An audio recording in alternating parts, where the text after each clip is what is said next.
আসসালামু আলাইকুম। আজকের এই ভিডিওটা একদম নতুন ভোটারদের জন্য, যারা এবার প্রথম ভোট দিবেন। খুব সহজভাবে জেনে যাবেন কিভাবে আপনি বের করবেন আপনার ভোটার নাম্বার, ভোটিং ক্রমিক নাম্বার এবং কেন্দ্র এবং কেন্দ্রের ঠিকানা। সবার প্রথমে আপনি আপনার প্লে স্টোর বা অ্যাপ স্টোরে ঢুকে যাবেন। আমি আমার অ্যাপ স্টোরে ঢুকে গেলাম। অ্যাপ স্টোরে যাওয়ার পরে আপনি সার্চ করবেন স্মার্ট ইলেকশন ম্যানেজমেন্ট বিডি।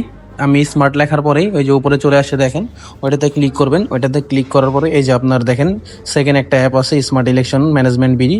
সবাই এটা ইনস্টল করে নেবেন। আমার আগে থেকেই ইনস্টল করা ছিল, এই জন্য আমি এটা এখন সরাসরি ওপেন করব।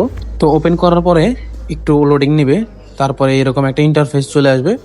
তো এখান থেকে যে আপনি শুধুমাত্র আপনার ভোটার নাম্বার বা ক্রমিক নাম্বার বা কোন কেন্দ্র, শুধু এটা না, আপনি এখান থেকে অনেক কিছু জানতে পারবেন। আপনার বিভাগ, আপনার জেলা, আপনার উপজেলা, কে কে প্রার্থী আছে, কে কোন প্রতীক নিয়ে নির্বাচন করতে, সবকিছুই দেখতে পারবেন। আমি আপনাদেরকে আমার নিজের আসন দেখায় বুঝাই দিতেছি।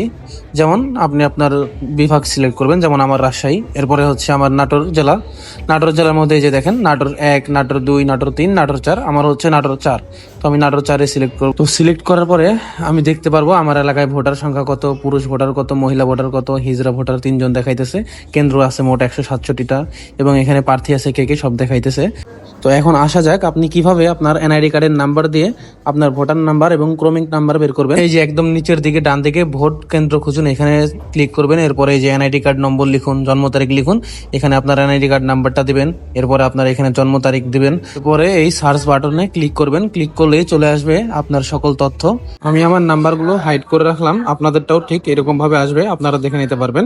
তো আশা করি আপনাদের ভিডিওটা ভালো লেগেছে। সবাই সাবস্ক্রাইব করবেন, লাইক, কমেন্ট, শেয়ার করবেন। ধন্যবাদ।